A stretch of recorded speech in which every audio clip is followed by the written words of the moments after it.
এক ছোট পাহাড়ি গ্রামে নীলো নামের এক ছেলে থাকত। রাতে সে আকাশের তারা গুনতে খুব ভালোবাসত। একদিন সে দেখল আকাশের এক উজ্জ্বল তারা হঠাৎ করে নিভে গেল।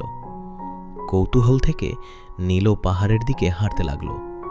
কিছু দূর গিয়ে সে দেখল একটি ছোট আলো মাটিতে পড়ে আছে।